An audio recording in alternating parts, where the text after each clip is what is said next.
Hello, this is Tom, aka Gedeon, here for Star Frontiers Gamer at Tabletop Tap Room. And we are looking at the Star Frontiers sample adventure in the Alpha Dawn rules. Now, it was just, at the time, it was just a one-page sample adventure. And they used creatures in it that had already been created for the bundled Crash on Volturnus adventure. So they just used what they had available. The Nighthawks starship rules had not been written yet. So the ship does not fully conform to Nighthawks rules unless you are ruling it a chemical drive shuttle, atmospheric capable, lands horizontal, because it very much is a traveler style horizontal deck plan. And Star Frontiers is, of course, famous for saying no artificial gravity, decks are vertical because they use simulated gravity. So it does buck the system because it was just so early, you know, and the whoever created this wrote this, you know, based off of Traveler experience. Traveler RPG had already been out and very active for, I believe, 5 years when this this sample adventure was finally written. So what I want to do with this video is I want to go back and look at the totality of everything that was created since this adventure was written and maybe project some of that material back into this adventure and expand it a little bit. And I think there's a lot of potential here for using this adventure in your Star Frontiers game. So let's just review the adventure and then we'll get into how I like to tinker with it.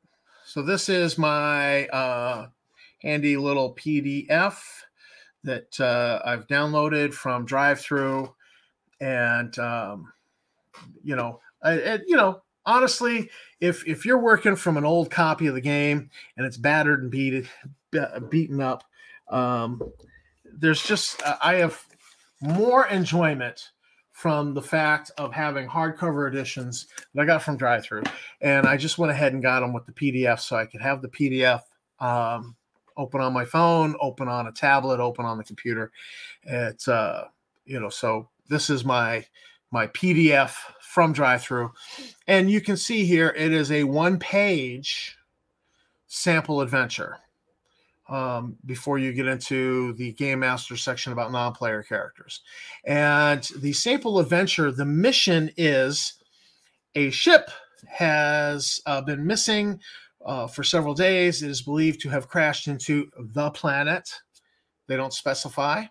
The characters must locate the ship and rescue any survivors and find out why the ship crashed. So they don't specify. But when you get into this and you start reading descriptions, it's almost all Volturnian creatures that were created for the planet Volturnus, that are native to Volturnus. Except there is a Sathar Slitherer, which is also found on Volturnus, but it's a Sathar creature, and that's because the Sathar have, after the Day of Doom, they just turn loose their Sathar attack monsters, the bioconstructs, the Slitherer, the Quick Death, Cybo Slug, whole bunch of stuff. And these things are running loose in the Volturnus ecosystem. So I just rule this is Volturnus, based off of the evidence of the encounters that are given here. You are not required to have this be Volturnus. You can make this another planet, put other creatures in, just even use the Volturnus creatures and ignore. But I just go with it being Volturnus. It works well enough. Now, the beginning of the adventure, you have a There's an aerial search has spotted a grove of barren trees that might have been burned in a fire started by the ship. The ship could not be seen from the air. The characters are landed near the barren trees and given a homing device that can detect the ship's emergency beacon. The air car will return in 20 hours. Well, it begs the question, why didn't the air car just keep flying a little bit further and home in on the beacon itself? Well, the obvious answer is bingo fuel. We know, oh, hey, you bingo fuel, but you got a little bit more in reserve and, push it a little further. Well, that doesn't happen in Star Frontiers because they don't have bingo fuel. They have a para battery. These are electric vehicles. The para battery in an air car is a Type 4, which has 4,000 SEU. Now, I don't remember if there is an actual ruling on how far an air car can fly on 4,000 SEU. But I do remember that there was a Star Questions in a Dragon magazine or the Polyhedron or the Ares, one of them. And it was, how far can a robot go on its, on an SEU? The ruling was, because the average para battery for a robot, 500 SEU. So the ruling is that 1 kilometer per SEU, so a robot could travel 500 kilometers basically on a para battery with 500 SEU. And I want to say that there was a similar ruling for vehicles, but I am not 100% sure on that. But let's just say that there was. And so therefore, 1 kilometer per SEU, if the air car has 4,000 SEU, after about 2,000 kilometers, they need to start thinking about turning back at some point. Now, you would presume that it's a search pattern, so maybe it's not the full 2,000. But at some point, the pilot's going to say, that's it, stick a fork in me, I'm done, because you're going to land, you guys can get out and walk from here. I'll come back in 20 hours and pick you up. 20 hours is the galactic standard day, is 20 hours long. So he's dropped them off. That's why he's dropped them off. He's running out of power, and he must go back to what there was a fan creation called Mercenary Starbase on Volturnus. I didn't create it, but I like to embrace things that don't contradict canon material. So I'm like, yeah, there is a Mercenary Starbase. It is the corporate enclaves where all the megacorps came rushing to Volturnus after it was opened up to try to exploit the planet, exploit its resources. And so they built headquarters around the starport that was built. And so all the corporate enclaves are there, and it's called Mercenary Starbase. And I roll with that. And so the air car's flown back to Mercenary Starbase. So the players have this. You have this map. The game master has this map. The players don't know everything on it. They're landed in Area 1. Let's enlarge that.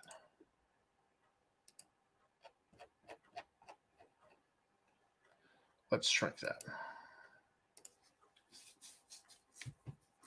So they're landed in Area 1, and they see the burnt trees. Homing beacon leads them south. They get there. Now, here's my next issue with this that doesn't make any sense, is radio beacon. The ship's emergency beacon is snagged in a tree 10 meters above the ground. Like it descended with a parachute. After the characters find the beacon, 5 strangler shoots blow into the area and will settle on a tree that holds the beacon. If any character fails to evade the shoots, filaments are caught. So strangler shoots are a native creature to Volturnus. They're an incidental hazard that must be avoided. It's just to, add a little complication.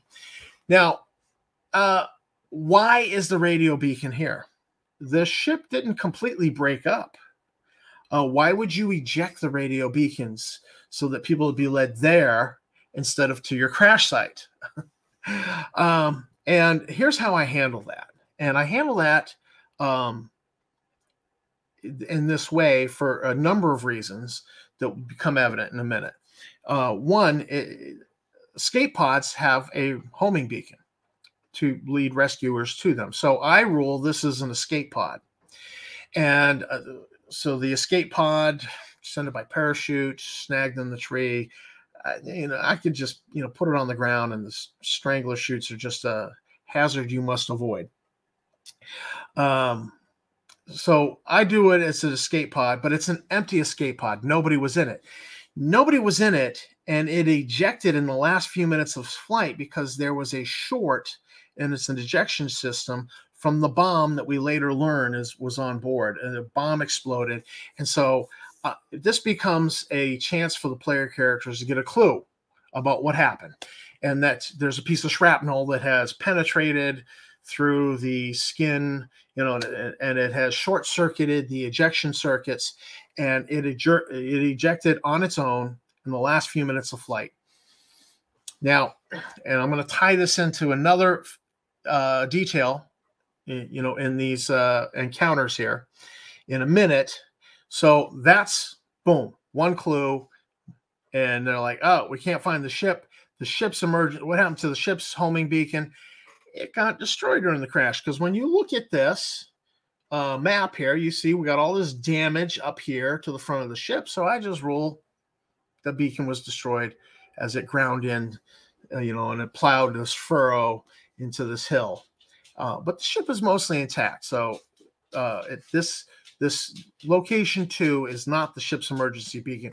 It's an escape pod. And so the players have wandered south, and you think, well, maybe you had burned tree hex. They seem to be headed south. The beacon is south. They might keep wandering south. You come to the stream.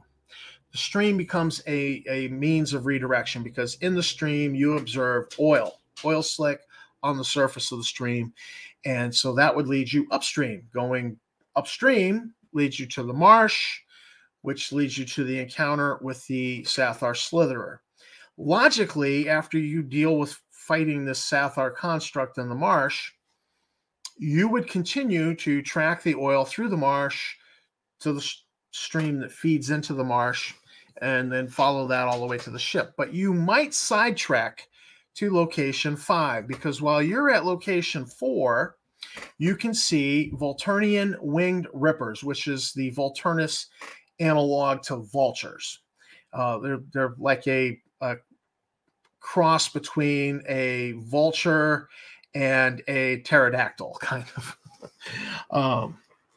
So you can see in the distance 4 hexes away. So these hexes are not like massive number of kilometers each, because you clearly see 4 hexes away a group of winged rippers, circling around something. So that tells you, oh, hey, there's could be something there. You go there, you find 2 bodies of 2 Ysarian crewmen, Hempel white uniforms, and then it specifies that, scroll back up, that the med kit on one of the Ysarians contains some doses of BioQuartz, stem dose, and omnicin.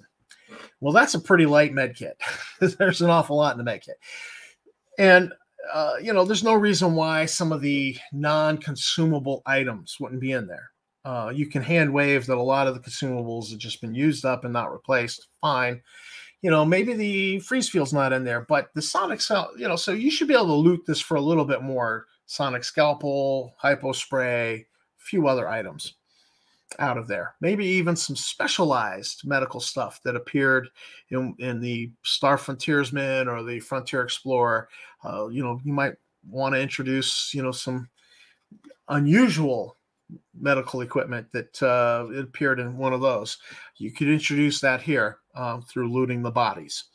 Now, not only would there be a med kit and a uniform, what about their ID cards? They should be carrying ID cards. Everybody carries an ID cards at work.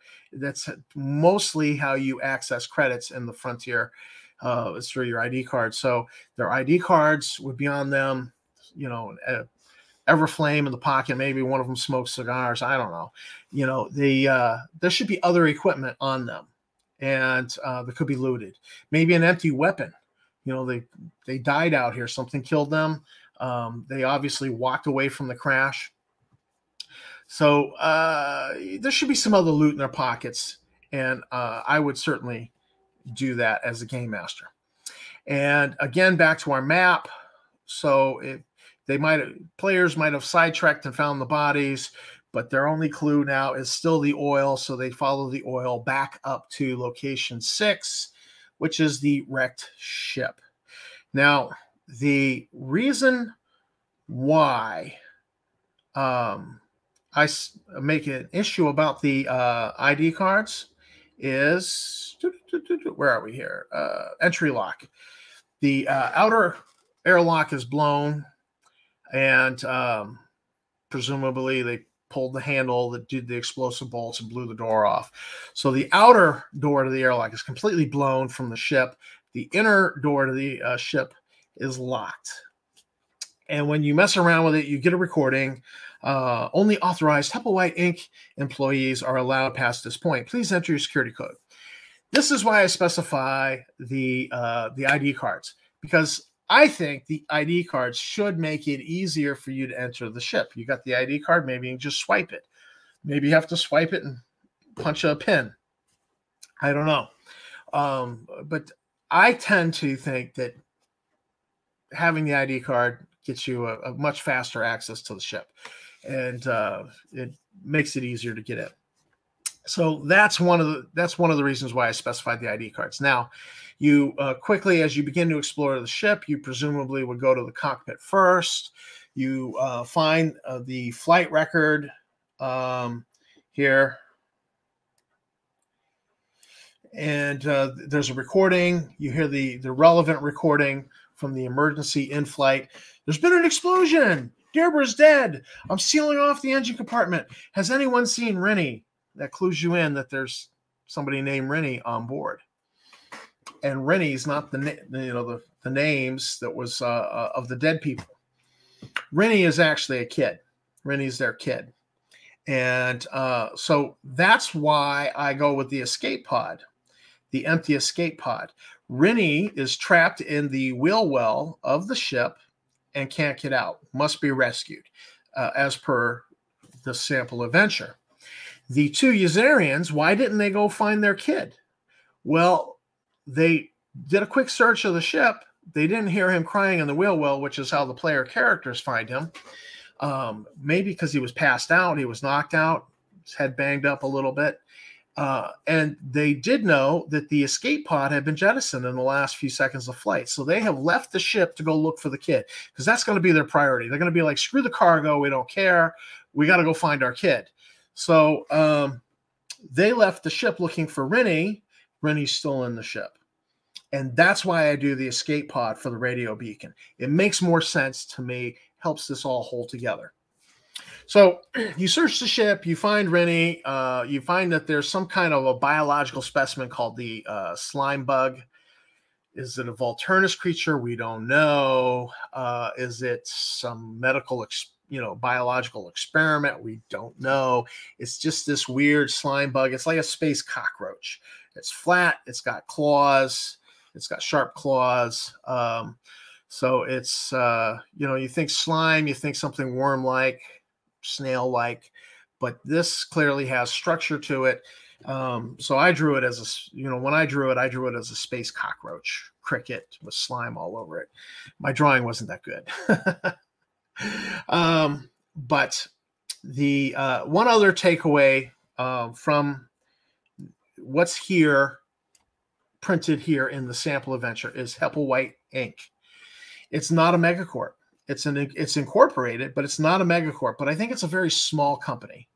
And I think it's a very small company because you've got the entire crew is Ysarian, so it's like it's their family, and they have their kid on board. I mean, this is not a big operation. This is not a frontier spanning operation. This is a small company with this sort of thing going on. I also think that with the name Hepplewhite, White is a common human name. In fact, in my first D&D group, one of the players, his last name was White. It's a very common name. I don't and Hepplewhite might actually be a common English name. I don't know. I haven't looked into it, but I tend to do this with the whole Yazarian crew thing. That there was a guy named Heppel, and he was there was a Yazarian named Heppel, and he is a veteran of the First Southar War. And he had a brother in arms, guy he fought with, compatriot, was a human named White. And he's a veteran of the First Southar War. And they got together after the war and they said, let's go into business. And they got a loan and they got a couple of these chemical drive shuttles. And they started a business as, just, they're not interstellar. They just lift cargoes from the planet to space. They could travel interstellar. You could actually travel interstellar with a chemical drive shuttle. It is possible, but by and large, they just kind of function out of True Wayne Star as heavy lift shuttles. Now, there's a lot of support out there in some internet sites that are becoming a little bit defunct. The starfrontiers.us website, very popular place up until about 2018. After 2018, things really died down there, and social media shifts seem to go towards more towards Facebook and Discord than that style of forum. Plus, the code under which it was written is really old, and it doesn't work so well. It's a little slow.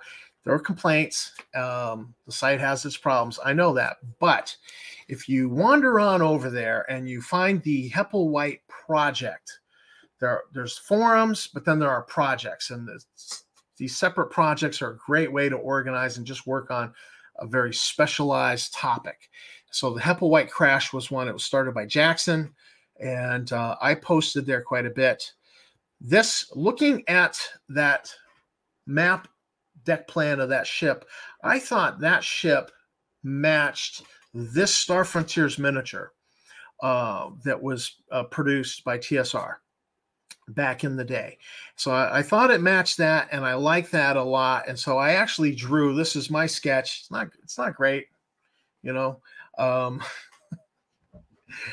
it's this is a drawing I did for that ship. But if you come over here to the forums and Hepplewhite ship, there was substantial discussion about it. And now this picture here, this is somehow the original picture that was here somehow got corrupted in the files, and for some reason it's much later picture for no war, and obviously the Ukrainian flag has been substituted in, but it still has my original sketch that I uploaded and the picture of this thing. And I just want to point out that in trying to relate that deck plan to a Nighthawk ship, counted up the squares in it, and I said, if each of these squares is 1 meter, then that would be a hull size 2 ship. This is the post where I was doing that. 2 meters for 30 squares. It's 60 meters long. That would make it a big hull size 3 or a small hull size 4. And if it's 3 meters per square, not unheard of, but it would make it a big hull size 4 and a small hull size 5, because Nighthawks ships have a standard width and length for each hull size, but you can vary that by plus or minus 25%. So I've gone with, just by looking at the ship, I've gone with, where's the post? Oh, here we are. I've gone with hull size 3, and Richard Rose chimed in. He's like, I like the 1.5 meters per square, and it puts it at from Traveler, and that puts it at a solid hull size 3 for Star Frontiers, which I agree. Hull size 3 is probably the most appropriate hull size for this ship. Scrolling past that, here was my post where I tried to iron out the Nighthawk stats. Hull size 3, hull points 15, ADF-1, MR-1, no weapons, and reflective hull for defenses. And I list some computer programs. Now, I made a big mistake here. This ship would have more than these computer programs. These are strictly the Nighthawk's computer programs. It would have, since it's involved in commerce of some sort, it would have a commerce program from Alpha Dawn. It would have the analysis program from Alpha Dawn. It might have the installation security program from Alpha Dawn. So it would have more. And Richard's stats, that Richard Rose's stats, he included those, and we'll see those in a second here. But this was my little write-up, and I computed the price based off of a Class 1 Starship Construction Center at 269,100 credits for this vessel. So I took the time to try to number crunch it out. The caveat here is it's missing some computer programs. So I named it the Galley class heavy lift shuttle. The wreck ship in particular is called the Hepplewhite Dream, and the crew often refer to it as just the Dream. So Richards, if you follow up this post here, this links you to his post for this ship, which is buried over in the Deck Plans project. And he called it the HWIS Planeteer, which is a pretty good name. I like mine, Galley class. I thought mine was kind of cool. But his is the Planeteer, and he's detailed it up with one of his little wrinkles where he's put ion engines on it, but he's also added chemical drives.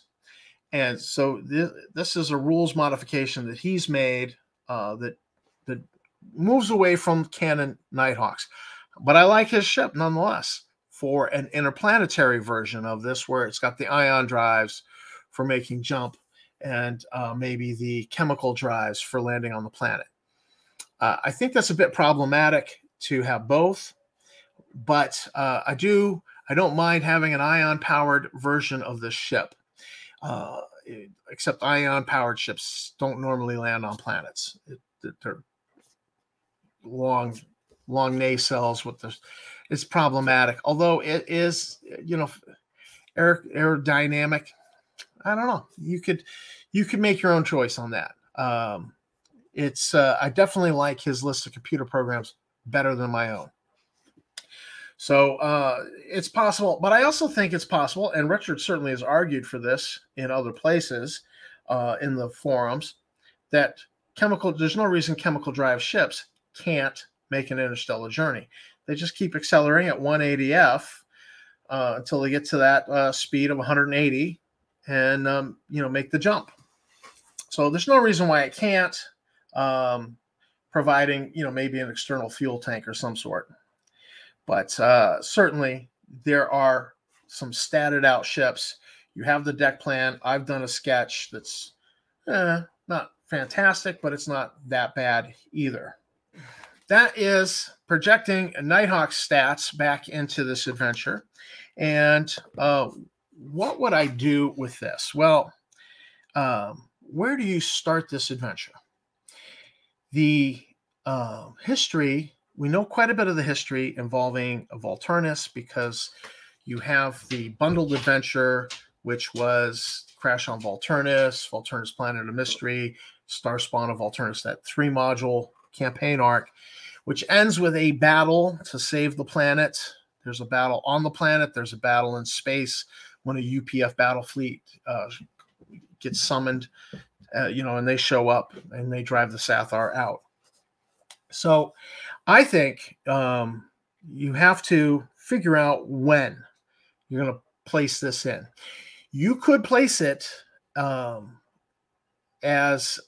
use this as the kickoff for the Crash on Volturnus, that the Hepplewhite ship may be a supply ship being sent there with, to deliver supplies to the Volturnus survey expeditions and find out why we haven't heard back from them.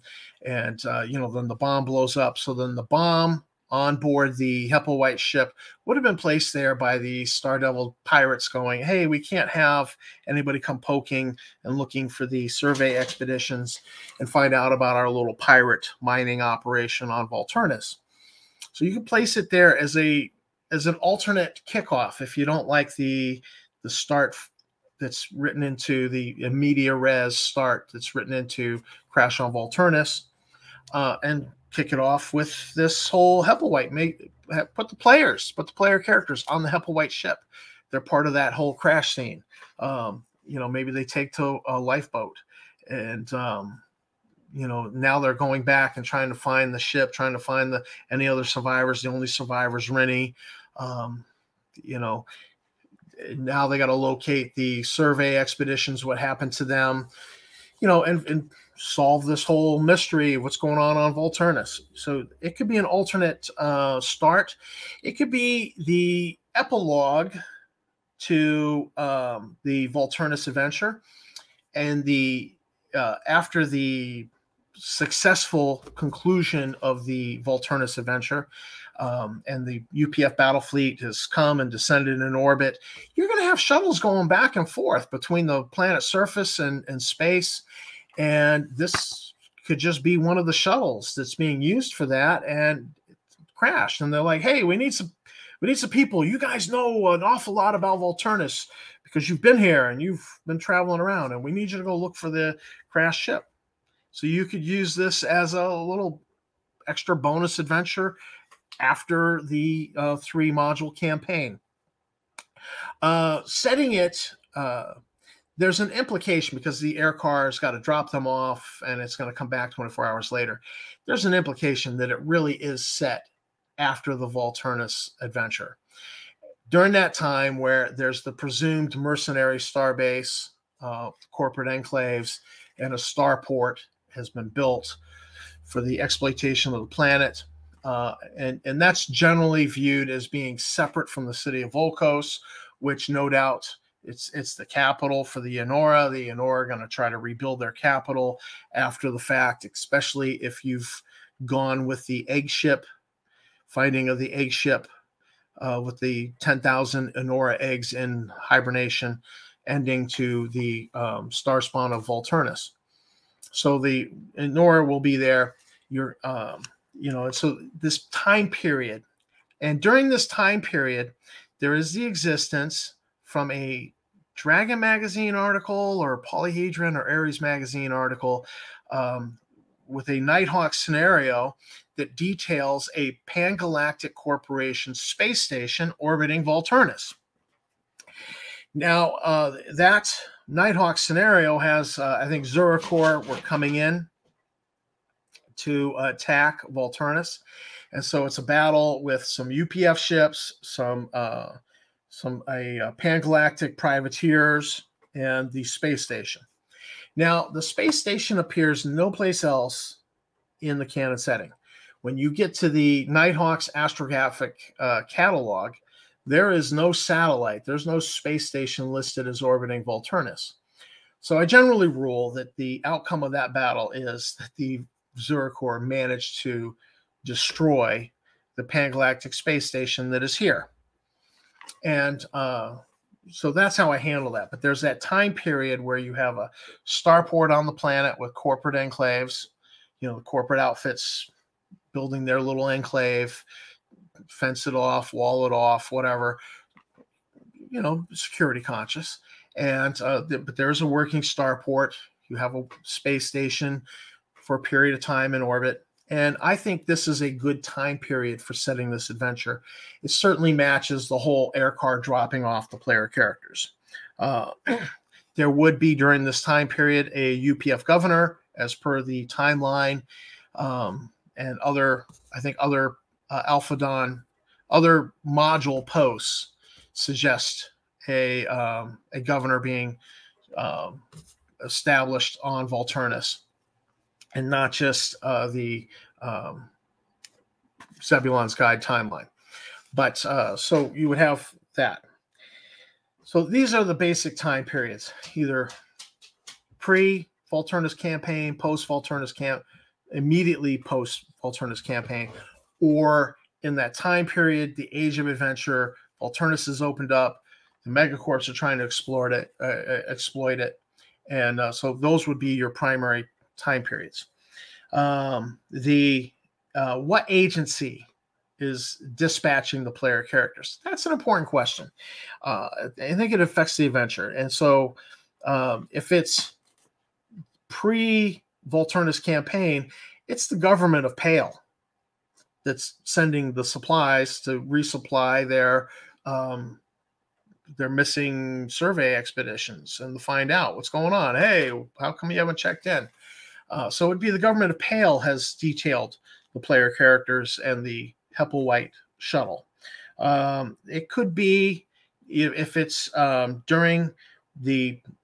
the Volturnus campaign, during the time of the mercenary starbase on the planet, space station in orbit. The CFM, the Capellan Free Merchants, is a organization of allied merchants and traders. And so the Hepplewhite could be a CFM affiliate. And therefore the Capellan Free Merchants would be like, we want to find out what happened to our ship, our affiliate. So your player characters could be dispatched by the Capellan Free Merchants. The governor of Volturnus. Volturnus is a post-apocalyptic barren world. Effectively, its civilization was destroyed. It had a spacefaring civilization. The Enora was destroyed by the visitation of the Sathar, where they just laid the planet bare. They left a listening post at the Sathar artifact obelisk, and and that, of course, plays a part in the Volturnus campaign.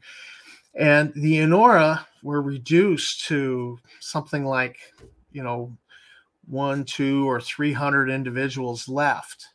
And they formulated this plan where they would use hibernation modules for most, and then a few people would work. And they began to, they realized, genetically speaking, they didn't have enough individuals to repopulate their population. So they embark on this plan to survive using these hibernation modules for 900 years. And they're working on uplifting the primitive species of their planet to be their spawn, to be their replacement, hence the name Star Spawn of Volturnus. And so that's where you get the primitive species of the Almor, the Kurabunga, the Adescatai. The governor, the UPF comes in, they see these primitive species, they see this destroyed planet. So they appoint a governor, and it becomes a territory, overseen by, it's not part of the UPF, it's overseen by, it's just treated as a territory, kind of like United States has a few territories with appointed governors type of thing. So that's what's going on. The player characters could be dispatched by the local governor of Volturnus. The Enora, in a situation where the Enora are rebuilding their society because the egg ship has been found. If you go with that ending to the Star Spawn of Volturnus, which is very Hollywood, happy ending, that they're not a dying race with only 200 or 300 individuals left. But they would be rebuilding Volcos, their capital city. So you could presume they're going to be so busy with rebuilding the capital and trying to raise those 10,000 eggs found in suspended hibernation that they would hire mercenaries and regular characters from the frontier to run something like a Volturnian ranger service. They're going to be too busy with what they're doing in Volcos. So the player characters could be hired to be Volturnian, ranger service. And a crashed ship on the planet could, hey, we need to go find that ship. So that could be the dispatching organization. Also, Hepplewhite, the Hepplewhite Inc. Where's our ship? You could be dispatched by Hepplewhite Inc. That changes things a little bit. You're looking for the ship. And then you have the Streel Megacorp in setting is their specialty is banking and insurance, money matters, that type of thing. So you could be dispatched by the insurance adjusters, a subsidiary of Streel, some sort of insurance adjusters, because hey, there's an insurance claim because the ship crashed. There could be some life insurance on the crew that's dead. So they could be dispatched by the insurance adjusters as well. So 6 possibilities for dispatching agencies. We've discussed when you might set it. Now let's talk about the plot a little bit. There's a bomb on board. So somebody wanted the ship to go away. And we could presume that the timing on the bomb was bad. It wasn't at the worst possible, the timing was a little off. It wasn't the worst possible point. Maybe there wasn't enough explosive, wasn't placed well. All of those things could function into the fact that this ship is very much intact. So with the bomb, somebody wants it to go, maybe the pilot was just really hot stuff and he somehow managed to land this thing. And it's for the most part, it is intact, but it's significant damage to the point where may never fly again. And if it's a ship that's just going to be stripped, you might actually have it turn up later on in the setting, as players are wandering around. They happen to be wandering around on Volturnus, and they come across the stripped hulk of the Hepplewhite crash, and it's sandstorm or something might be happening. They take shelter in there, maybe, who knows? But it's certainly something that could turn up again, because I get the feeling the ship is never going to fly again. So the plot with the bomb. One of the things that I considered when I was really working on the Meknon revolt was this could be part of the kickoff for the Meknon revolt. Now, one of the things I hypothesized with the Meknons is, one, they hate biological life forms. That's canon written into them. They do not like biological life forms, but they reach a live and let live sort of agreement. And I generally treat that as it's like a treaty. And so as long as the life forms of Volturnus are not being expanded elsewhere, or maybe you're not importing unusual life forms from other planets to Volturnus, that the Meknons are okay. But this whole slime bug thing, they're bringing in this slime bug, violates the literal terms of the treaty as the Meknons see it. So the Meknons put a bomb on the ship. And it triggers this whole uprising, because you've got the 2 factions within Meknon society. And the anti-biological faction is on the ascendancy. So in preparations for this, I would view the first Meknon move to be to hack all UPF, all frontier-based robots. They've hacked them all. They've been implanted with a virus. Maybe even all the computer systems at the Starbase have been hacked. And then this is in preparation for an all-out attack to wipe out the biologicals. Meknons had agreed to put aside their anti-biological bias and support the fight for the Battle of Vokos against the Southar. And they've been obeying that treaty up to the point that new biological samples are brought in. They view the treaty as only what is presently on Volturnus at the time of this agreement being the only biologicals allowed. So that's anything that's native to the planet is allowed. The Enora, native to the planet, allowed. The primitive species are allowed. And then, since members of all 4 core 4 races from the frontier are present, they're allowed. So they can come and go. But now somebody's bringing in this slime bug creature. It violates the treaty. And so that triggers the bombing of the ship. And it's done by a Meknon, because you would presuppose, security here on Earth in the real world at starports, launch facilities, is fairly high.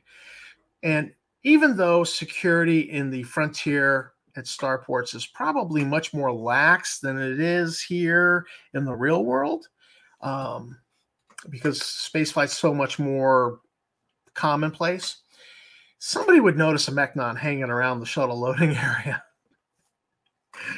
So that's why I go with that first move of the Mechnon revolt, is to hack the Star Frontiers, all the UPF robots.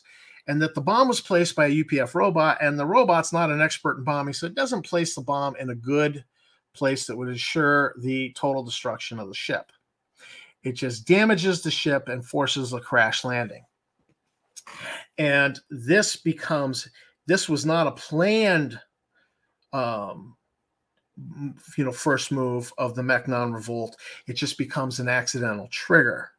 And so the players are investigating it, and maybe the Mechnons send a party out to make sure the slime bug is eradicated, the biological samples.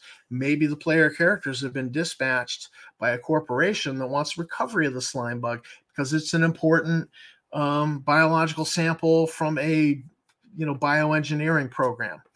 Who knows? But so the player characters begin to learn there's something going on with the Mechnons. They get back to the mercenary starbase, and the assault gets triggered.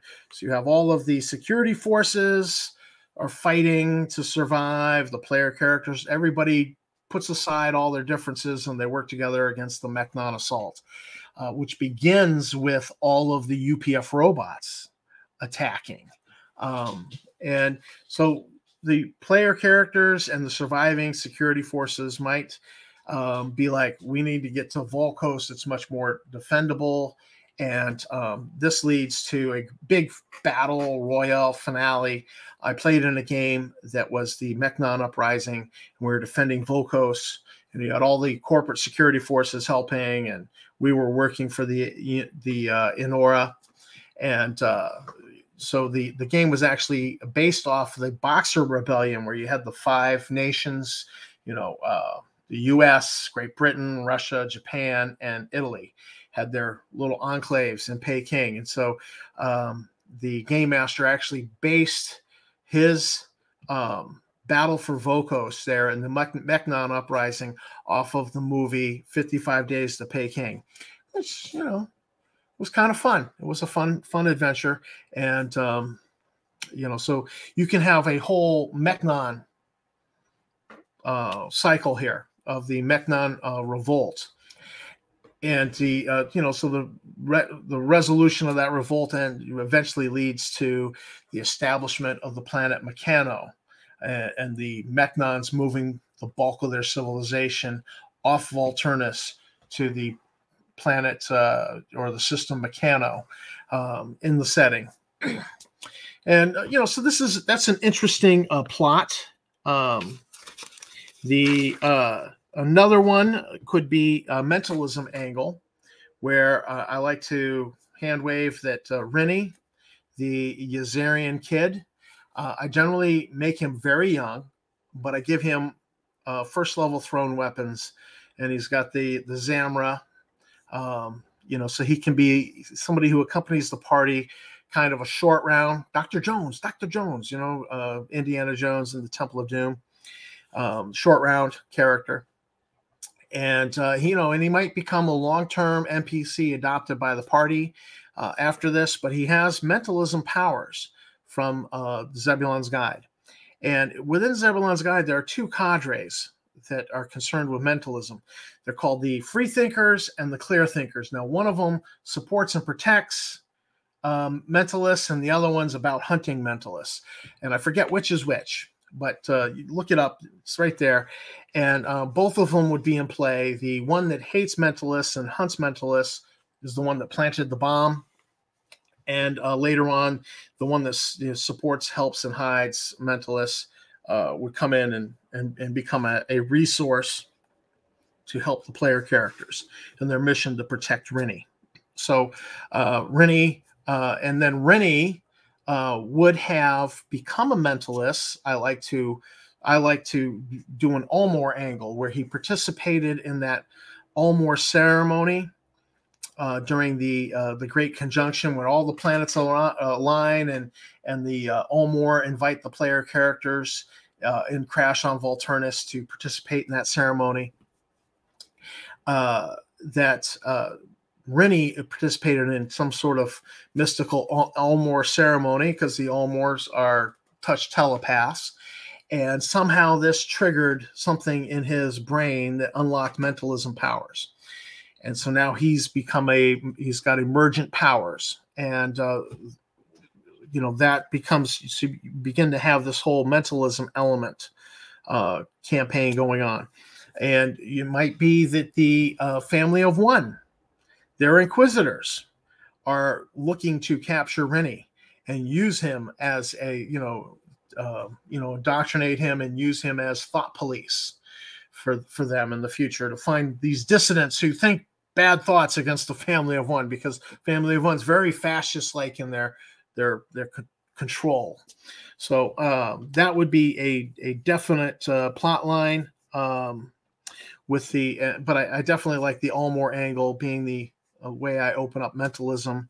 It's very rare. It's unheard of, but suddenly you've got people who have participated in some of these Ulmor rituals have suddenly had their brain unlocked, and they have emergent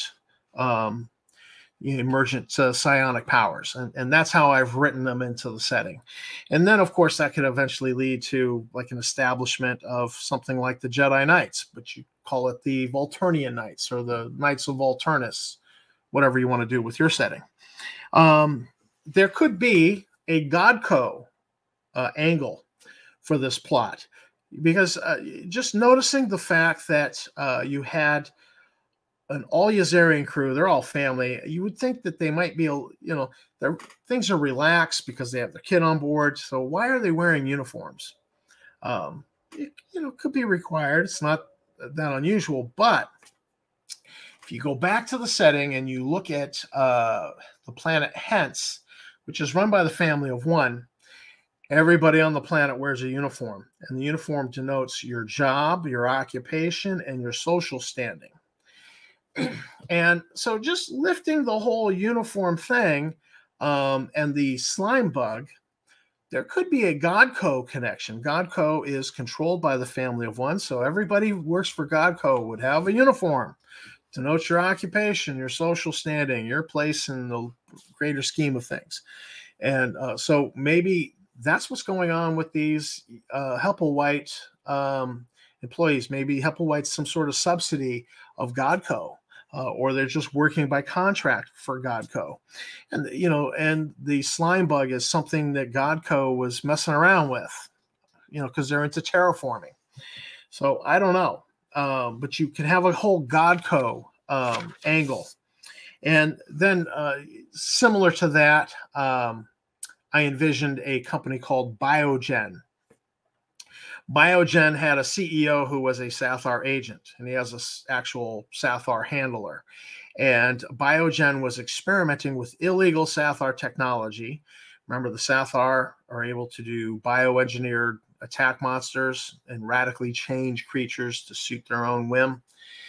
So Biogen's experimenting with that illegal Sathar technology, which will get you investigated by Starlaw, obviously.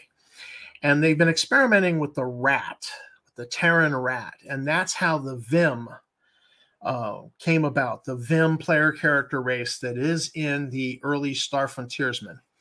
And this is how I wrote it, because I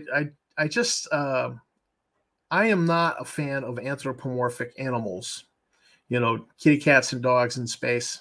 I'm just not a fan of that. However, I actually like the Vim.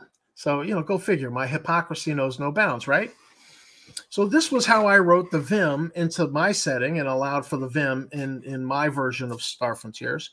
Was this Biogen lab? And maybe Biogen, one of their labs, happens to be on Volturnus at Mercenary Starbase. And maybe the slime bug is one of their samples they've been fooling around with. And so maybe Biogen actually becomes the trigger for the Mechnon revolt. You know, that they're introducing new biologicals and it's pissing off them Mechnons, those anti-biological Mechnons. You know, so Biogen, you know, the Biogen angle could be in there. Again, readily ties right back into the Mechnons. So there's a lot of agency there for the player characters to be dispatched by different organizations for different plots involving this bomb. You know, there could be a mercenary team showing up to finish blowing up the ship and any evidence of the slime bug, biological samples, whatever cargo is in that cargo hold that caused somebody to try to bomb this ship. You know, or it could just be a random Sathar plot to disrupt commerce by putting a bomb on a shuttle just because. Who knows? But these are the options that you have with the Hepplewhite Crash. You project a lot of fan creations back into it, a lot of canon material back into it, and I think it makes it better. You know, makes it a much more interesting thing. And there's a lot of possibilities for using this and having it be part of a bigger campaign in Star Frontiers. So that is my take on the Hepplewhite Crash. And I certainly recommend you check out the Hepplewhite Crash project at starfrontiers.us.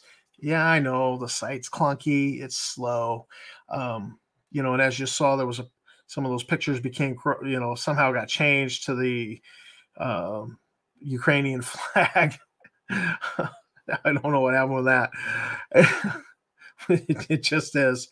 But, you know, certainly that's a good resource with a lot of extra ideas, especially the write-ups on the ships. Not just mine, but Richard Shadowshack did a very good write-up, alternative write-up for the Hepplewhite ship. So this is Tom for Star Frontiers Gamer and Tabletop Taproom saying thanks for watching my video. Thanks to my subscribers. You guys are great. If you have not subscribed, please do so. Help me build the channel. You know, hit that subscribe, like, and bell icon. You know, throw the dog a bone, please. And I will see you in the frontier.